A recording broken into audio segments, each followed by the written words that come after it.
Assalamualaikum warahmatullahi wabarakatuh. Alhamdulillahirabbil alamin wassalatu wassalamu ala asrofil anbiya'i wal mursalin sayyidina wa maulana Muhammadin wa ala alihi wa sahbihi ajma'in. Amma ba'd. Pemirsa yang saya hormati, alhamdulillahirabbil alamin. Puji syukur kehadirat Allah Subhanahu wa taala, kita masih diberi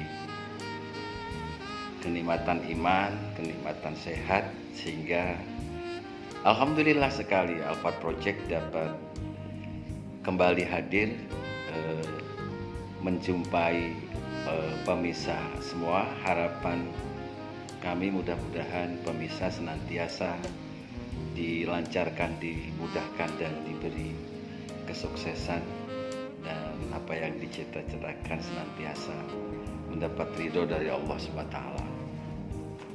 Pemirsa yang saya hormati, dalam kesempatan ini saya akan mencoba untuk belajar bersama-sama dengan Anda untuk mengurai tentang wanita atau perempuan lah gitu ya.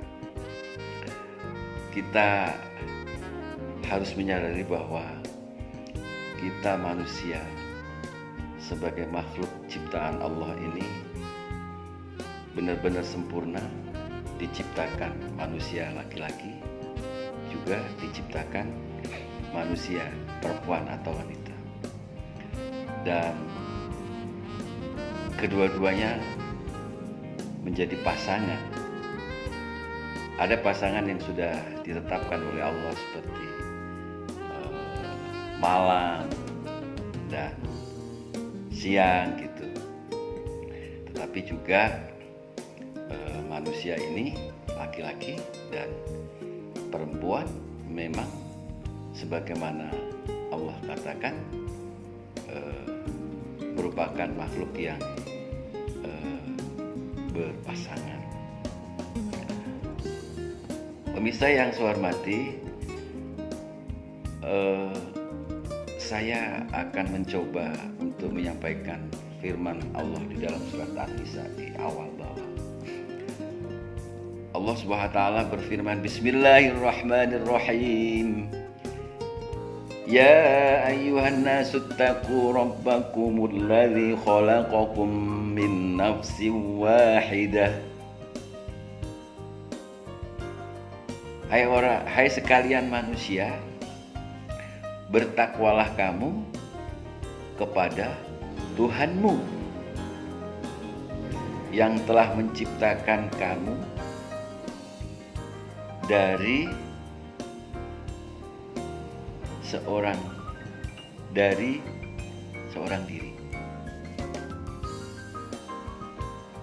atau dari diri yang satu, Adam. Ini memang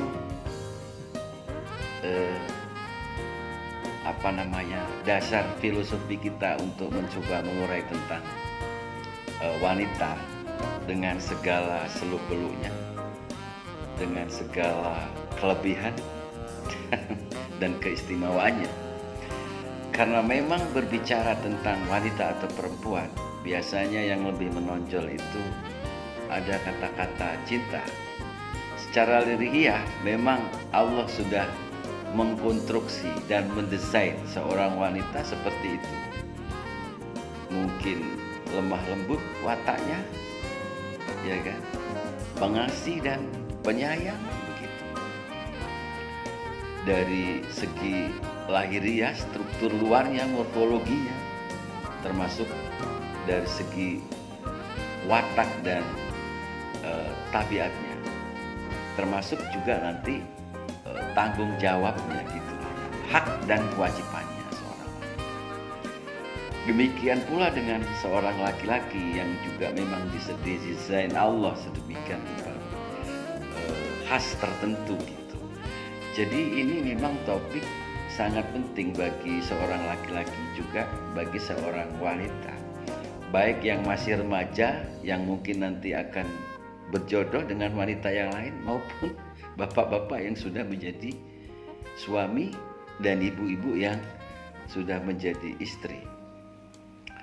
Jadi nanti nuansanya lebih kepada nuansa cinta, kira-kira gitulah ya. Pemirsa yang saya hormati, pada dasarnya manusia itu diberi kebebasan sepenuhnya terbatas. Kebebasan sepenuhnya terbatas inilah makanya kadang-kadang tidak disadari di kita. Itu sesuatu yang kita rencanakan, kita idam-idam, kita dambakan, tidak kita peroleh, gitu. Tetapi sebaliknya, sesuatu yang kita tidak rencanakan, kita peroleh. Nah itu. Nah ini apa namanya?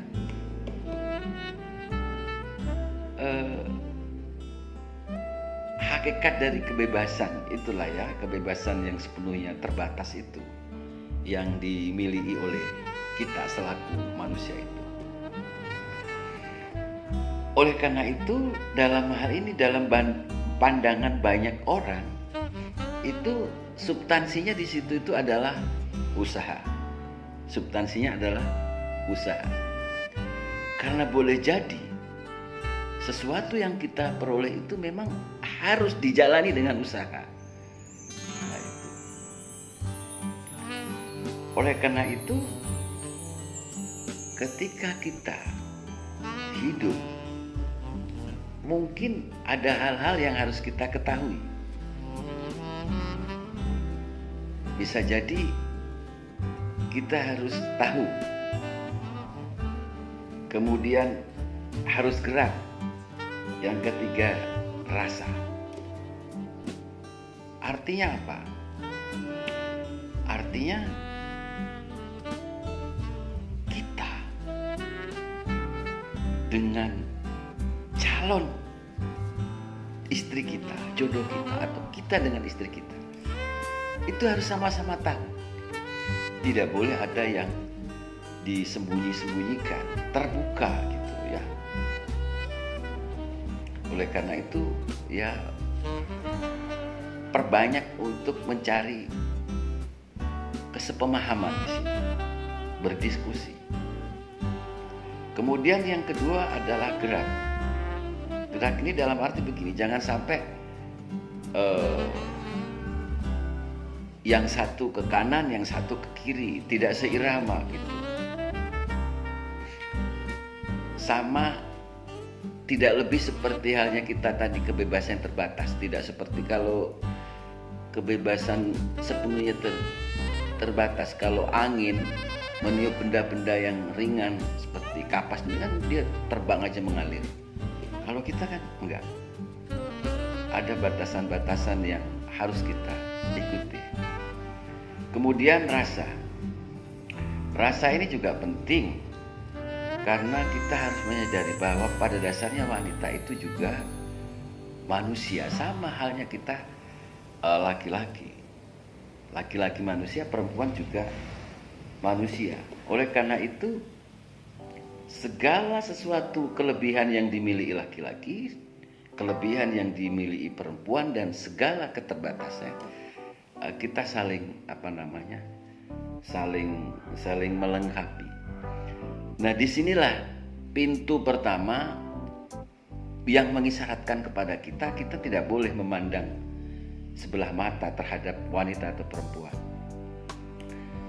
Misalnya perempuan dianggap sebagai sesuatu yang kita lecehkan. Kemudian wanita sebagai sosok yang direndahkan. Wanita menduduki jabatan tertentu karena memang dia pintar, kemudian kita boikot. Tidak bolehlah. Atau boleh jadi kita memandang wanita itu sebagai manusia yang kelas 2 lah, kasarnya ngomong, mungkin seperti itu. Ini sesuatu yang sebenarnya tidak dibenarkan. Pandangan kita terhadap wanita yang seperti itu tidak dibenarkan. Nah, oleh karena itu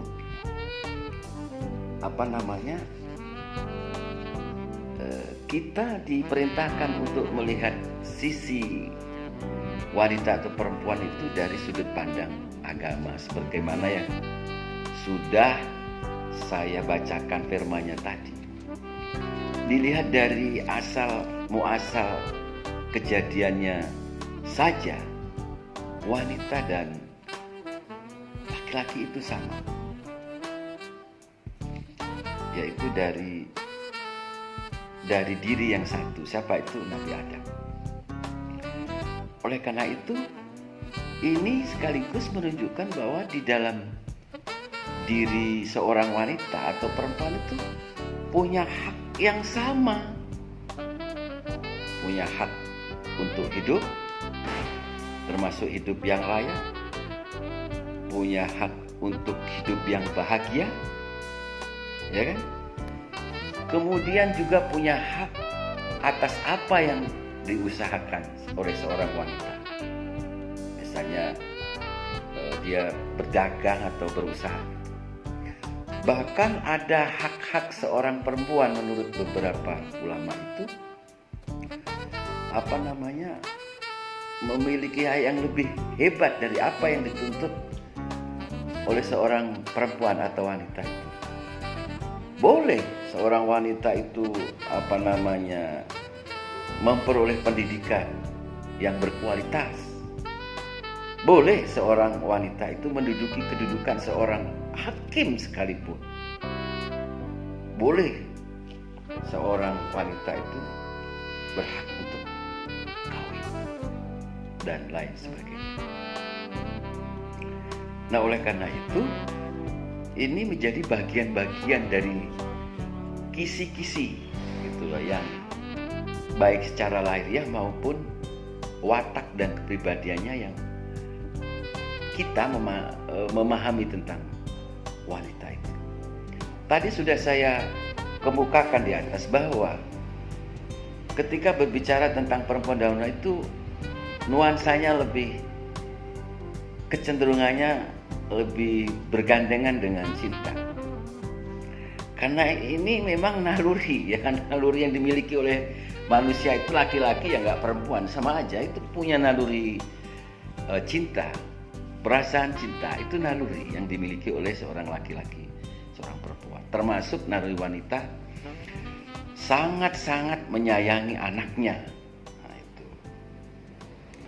Kemudian ketika orang berbicara, mungkin ada orang yang lagi jatuh cinta dengan seorang wanita itu, dalam setiap detak nafasnya ada yang dia sebut nafas-nafas cinta lah begitu. Kemudian dia mengejar, mencari teka-teki, menjawab teka-teki cinta dan sebagainya gitu. Bahkan ada yang bilang, katanya sih semua persoalan itu bisa diselesaikan dengan cinta. Nah, ini juga bumbu-bumbu lah yang ada di dalam rasa cinta yang dimiliki oleh seorang wanita dan seorang laki-laki. Nah, oleh karena itu cinta ini selalu biasanya diikuti oleh apa saja yang diikuti oleh orang yang mencintainya gitu. Orang yang cinta itu selalu mengikuti biasanya dengan apa yang dicintai. Nah, oleh karena itu, pemirsa yang saya hormati, yang tahapan yang berikutnya adalah, yang kedua adalah kita harus mengetahui bagaimana sesungguhnya konstruksi desain seorang wanita dan seorang laki-laki. Ini yang mungkin bisa menjadi bekal persepsi ilmu lah bagi kita ketika kita menjalani kehidupan mungkin sebelum keluarga atau yang sudah berkeluarga begitu. Dalam banyak hal, kalau laki-laki itu sebenarnya ini bukan kalah menang. Itu diperintahkan untuk tidak bisa menyerah dan kalah dengan seorang wanita dalam hal kita berjuang di jalan Allah melaksanakan amal ibadah. Ini tidak boleh kalah dengan wanita. Meski dalam banyak hal terjadi perbedaan pandangan di sini dengan wanita itu, karena terhubung dengan cinta tadi. Tapi laki-laki tidak boleh menyerah dan kalah dalam hal ini. Karena kalau sampai kalah, ini memang skenario cantik dan skenario puncaknya setan. Kalau kita sampai kalah. Nah, oleh karena itu kita perlu membangun kebersamaan antara laki-laki dan perempuan atau suami istri itu, ya berdiskusi bersama, berpikir bersama, mencari solusi, ya toh, agar tidak bisa menimbulkan hal yang seperti ini gitu. Makanya diperlukan sebuah kesamaan cara pandang gitu. Ini perlu dilakukan. Karena inti dari perbedaan itu adalah hikmah bagaimana kita mencari kesamaan itu. Nah ini yang utama yang harus dipegang oleh seorang laki-laki. Kemudian yang kedua, ini desain dan karakter daripada wanita baik, lahirnya maupun batinnya. Wanita itu wataknya itu disayang, dikasih. Ini khas banget. Wanita itu dikasih, disayang, disayang, dikasih. Ini khas banget, melekat banget sama wanita itu. Sampai kapan? Makanya kalau kita punya rezeki uang misalnya, istri kita dikasih duit banyak lagi, waduh senengnya luar biasa. Istri kita manja, kita sayang, seneng banget, kita perhatiin. Alhamdulillah, ya Allah, Duh Gusti, suamiku bener-bener sayang sama saya, bener-bener kasih dengan saya. Seneng banget itu, walaupun kita nggak tahu, tapi dalam hatinya, seneng banget nih saya, gitu. Ini yang utama, disayang, dikasih. Oleh karena itu kita harus punya rencana yang bagus juga sebagai laki-laki, menyiapkan waktu khusus untuk yang ini gitu. Kenapa? Ya yusa'u bil hits.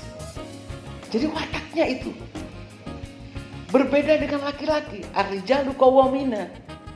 Dia didesain laki-laki itu sebagai penanggung jawab kebenaran. Ini perbedaan mencoloknya.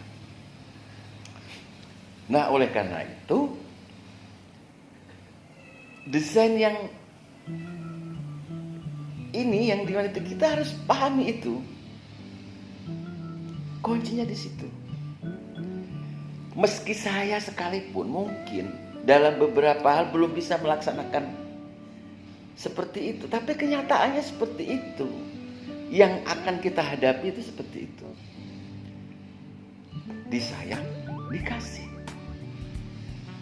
Sepanjang kita bisa mengatur irama ini, salah satu mengatur irama itu adalah bagaimana kita menyempatkan waktu diri kita untuk selalu menyayangi istri kita, ya kan? Terbuka dengan istri, karena punya rezeki dikasih uang sama Allah, kita kasih kepada istri kita, seneng banget dia. Ini pupuk menjaga keberlangsungan cinta, di mana seorang wanita memiliki watak yang seperti itu. Nah, di tengah-tengah zaman seperti sekarang ini,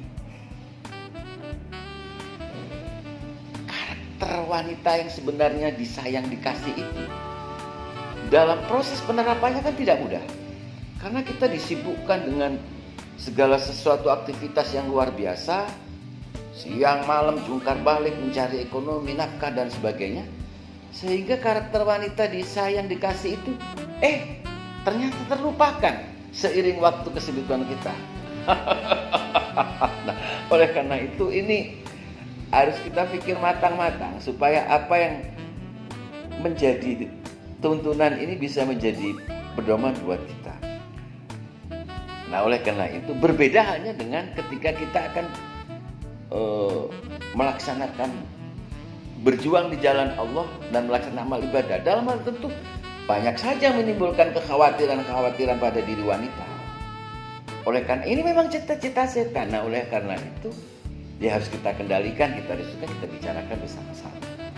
Pemirsa yang saya hormati, inilah beberapa hal yang mungkin menarik dan bermanfaat untuk kita yang laki-laki juga yang perempuan ataupun wanita, bahwa masing-masing diri laki-laki dan perempuan memang sudah diciptakan oleh Allah sebagai bentuk desain dan karakter yang berbeda-beda. Mungkin sebagian apa yang sampaikan itu ada manfaatnya untuk Anda, juga saya. Mudah-mudahan bisa memberikan dorongan. Salah satunya adalah bagaimana kita bisa melakukan senyum kepada siapapun, karena senyum juga merupakan benih-benih sumber cinta. Nah, inilah beberapa hal yang dapat saya sampaikan, mudah-mudahan memberikan manfaat. Billahi taufiq wa hidayah. Assalamualaikum warahmatullahi wabarakatuh.